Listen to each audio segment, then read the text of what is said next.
नमस्कार दोस्तों, कैसे हो आप सब। मैं स्मार्ट स्टडी विद घनश्याम में आपका हार्दिक स्वागत करता हूं। तो आज मैं एक बहुत ही बड़ी शिकायत आ रही थी कि स्टूडेंट की कि जो डिप्टी जेलर की जो वैकेंसी है ये उसके बारे में हम बात करेंगे। काफ़ी कन्फ्यूजन क्रिएट हो गया था इस वैकेंसी को लेके, तो उसके बारे में जो मैंने कुछ जानकारी जुटाई है वो हम आपसे साझा करेंगे। तो जानकारी शुरू करने से पहले जो चैनल पर नए हैं वो चैनल को सब्सक्राइब कर लो। उसके बाद आज की जानकारी शुरू करते हैं। तो हुआ क्या था, एक डिप्टी जेलर का मैंने एक वीडियो बनाया था भाई, उसकी वैकेंसी आज नहीं कल आने वाली थी और वो मैंने बताया था कि एक सप्ताह के अंदर आएगी और वो अगले दिन उसकी विज्ञप्ति जारी हो गई, फॉर्म स्टार्ट भी हो गए, उसने सारी विज्ञप्ति निकाल दी। तो बाकी सारी आपको जानकारी पता है कि जो डिप्टी जेलर है वो एक एसआई के समकक्ष पोस्ट है, लेकिन उसमें क्या है कि सैलरी का स्लैब है ना, वो ये मैट्रिक लेवल 10 की है मतलब, और ये 11 नंबर की वैकेंसी है। जो सैलरी का स्लैब बताना, आप यूँ समझ लो इसकी ग्रेड पे 2800 है और इसको 4200, ये ग्रेड पे का अंतर है। और बाकी ये वैकेंसी भी 2 स्टार है और ये भी 2 स्टार है। उसका मैंने वीडियो बना दिया वैकेंसी का, और एज इट इज़ वैसा ही हुआ है। लेकिन एक चीज़ है जो मेरे हिसाब से, जो मैंने जानकारी जुटाई थी उसके हिसाब से नहीं हुई।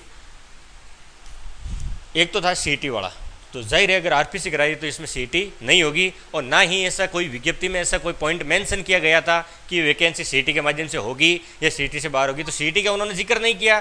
सीधे के सीधे जो आईएसआई की प्रक्रिया है 2 पेपर करवाने की, पहला जीके जीएस, जीके और जीएस, और दूसरा हिंदी। मैंने बताया था हिंदी या इंग्लिश, लेकिन इन्होंने इंग्लिश नहीं कहा, इन्होंने सिर्फ हिंदी का कहा, इंग्लिश का इसमें साथ नहीं होगा। उसके बाद फिजिकल होगा, फिजिकल के बाद इंटरव्यू होगा। लेकिन जो सैलरी है वो 2800 ग्रेड पे की है और इसकी 4200 ग्रेड पे की है। दिक्कत यही है और कुछ नहीं है। लेकिन इससे बड़ी एक सबसे बड़ी दुख की बात यह है कि इसमें एज का बहुत बड़ा अड़ंगा डाल दिया।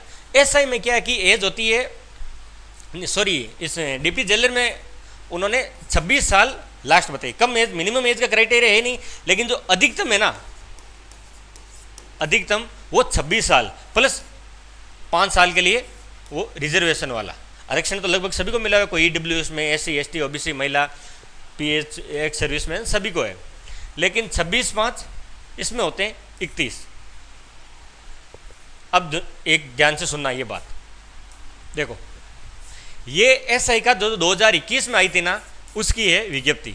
उसमें सिर्फ मैंने ये इसकी का स्क्रीनशॉट निकाला है, जो एज का क्राइटेरिया फिक्स किया था वो ध्यान रखना। देखो इसमें आयु सीमा 1/1/2022 को न्यूनतम तो 20 और अधिकतम 25 से कम, इसमें मतलब थी 20 से 25, और उसमें कितनी थी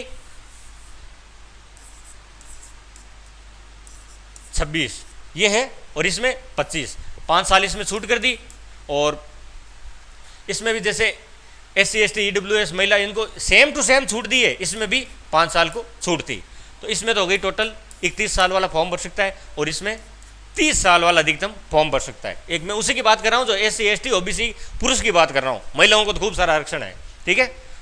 उसके बाद इसमें क्या छूट दी गई थी वो ध्यान से सुनना। देखो वो भूतपूर्व सैनिकों वगैरह वगैरह, इनको तो छूट सबको मिलती है, पता है। शासन के गृह विभाग के पत्रांक नंबर 2017-20/1/2021 के द्वारा राजस्थान पुलिस अधीनस्थ सेवा नियम 1989 नियम 11 के तहत प्रावधान पूर्वक आपराधिक प्रकरण मानते हुए सभी आवेदकों को ऊपरी आयु सीमा में 2 वर्ष की छूट प्रदान की गई है। यह पॉइंट नोट करने के लिए जरूरी है। जरूरी कैसे है कि अगर 2 साल छूट ऊपरी सीमा में, जैसे इसमें ऊपरी सीमा कितनी है 31, तो इसमें ऊपरी सीमा हो गई 33 साल, मतलब जो 33 साल का है वो भी अप्लाई कर सकता है। इसमें अगर ऊपरी सीमा में छूट दी, ये सही की बात कर रहा हूँ, ये सही है वो, इसमें दी तो 2 साल ऊपरी सीमा में छूट देने से जो 32 साल का था ना, वो भी एलिजिबल, एसआई में फॉर्म भरने के लिए एलिजिबल हो गया। उन्होंने कारण क्या बताया था छूट देने का, कि लास्ट ये वैकेंसी 16 में आई थी और उसका 18 में ऐसा वगैरह कंप्लीट हुई थी। वो वैकेंसी 3 साल तक नहीं आई थी, इसीलिए 2 साल की छूट दी गई थी। 3 साल नहीं आने की वजह से 2 साल छूट दी गई। तो ये वैकेंसी तो 2013 में आई थी पहले, उसके बाद सपना भी नहीं आया डिप्टी जेलर का, 2013 में आई थी, और वो भी 16 या 17 में से पूरी हुई थी। तो लगभग आज से 11 साल पहले वैकेंसी आई थी, उसमें छूट का प्रावधान ही नहीं है। जो वैकेंसी 3 साल में आती तो उसमें तो आप 3 साल छूट देते हो या 2 साल छूट देते हो, अच्छी बात है, देनी भी चाहिए। क्यों, आपका सिस्टम सही नहीं है तो इसका सारा का सारा ब्लेम है वो विद्यार्थी पे नहीं जाता, वो क्या करे, आपको समय में वैकेंसी निकालनी चाहिए, वार्षिक कैलेंडर जारी करना चाहिए, जैसे यूपीएससी में होता है और कई स्टेट में भी होता है, वो अपना वार्षिक कैलेंडर जारी करते हैं। चाहे अभी 70 पद की आई है, चलो 30 पद की आ जाती, 35 पद की आ जाती, 20 पद की आ जाती, निकाल तो सकते थे, लेकिन इन्होंने नहीं निकाली। इसका खामियाजा किसने भुगता, जो वो व्यक्ति जो 2013 से 2024 तक इंतजार कर रहा था 10 साल 11 साल से, उसको खामियाजा भुगतना पड़ा, वो ओवरेज ही हो गया। कहने का मतलब मेरा यही है, पीड़ा यही थी मेरे मन में। काफ़ी मेरे जान पहचान वाले या स्टूडेंट, उनका मैसेज आया था कि अगर इसमें अगर छूट मिल जाती है तो फिर इसमें क्यों नहीं मिलती। मेरे कहने का मतलब यही है, इसमें भी तो कम से कम 5 साल की छूट एक्स्ट्रा मिलनी चाहिए ना। 5 छोड़ो, कम से कम 3 का तो प्रावधान है, 3 का तो प्रावधान है ना। चलो वो भी छोड़ो, जो कोरोना काल के समय 4 साल छूट दी गई थी वो तो मिलनी चाहिए ना। उसमें मेंशन करना तो चाहिए, ऊपरी आयु सीमा में छूट मिलनी तो चाहिए। मिनिमम आयु सीमा में छूट नहीं मिलती, हमें भी पता है, लेकिन ऊपरी आयु सीमा में छूट तो मिलनी ही चाहिए। जिस प्रकार एसआई में दी गई थी वैसे भी डिप्टी जेलर में छूट मिलनी चाहिए आयु में।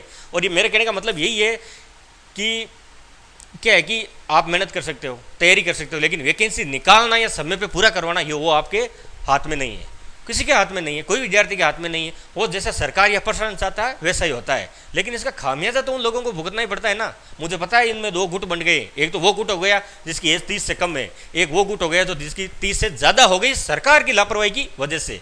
तो मेरे कहने का मतलब ये, हम सबको एक डिमांड रखनी चाहिए कि जिस तरह एसआई वैकेंसी में 2 साल की छूट दी गई थी, कारण क्या माना इन्होंने कि 3 साल वैकेंसी नहीं है इसलिए 2 साल की छूट देते हैं, तो वैकेंसी तो इसमें भी नहीं आई थी, 11 साल हो गए, इसमें 3 साल नहीं आई तो छूट दे दी। ये 2013 में आई थी, इधर से 11 साल हो गई, उसमें छूट का कोई प्रावधान है ही नहीं, इसमें भी तो छूट का प्रावधान नहीं होना चाहिए। बाकी सारी की सारी प्रक्रिया एसआई की तरह इसमें डिप्टी जेलर में कर दी इन्होंने, वही 2 पेपर, वही 2 स्टार, वही वो होता है डिप्टी जेलर, ये होता है डिप्टी इंस्पेक्टर, बात तो एक ही है। तो इसके लिए मैं एक मुहिम चला रहा हूँ, उस मुहिम चलाने के लिए उसका क्या है कि आप सभी का साथ देने की जरूरत है। जैसा जूनियर अकाउंटेंट में हुआ था, कोई काम बड़ा नहीं है, हो सकता है मेरी कोशिश छोटी है, लेकिन कोशिश छोटी, आप सबका साथ रहा तो ये काम हम करवा सकते हैं।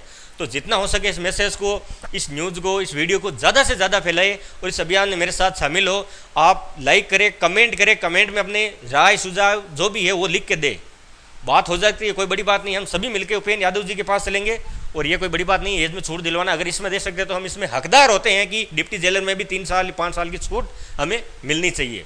ठीक है, तो जानकारी यही थी, तो जानकारी यहीं समाप्त होती है। अगर वीडियो अच्छी लगी हो तो लाइक शेयर सब्सक्राइब जरूर कीजिए और ज़्यादा से ज़्यादा दोस्तों को फैलाइए। और अपना ध्यान रखना, अपने कमेंट में वापस अपने उत्तर राय जो भी है वो ज़रूर दीजिएगा। ठीक है, जय हिंद, जय भारत, जय जय राजस्थान, नमस्कार।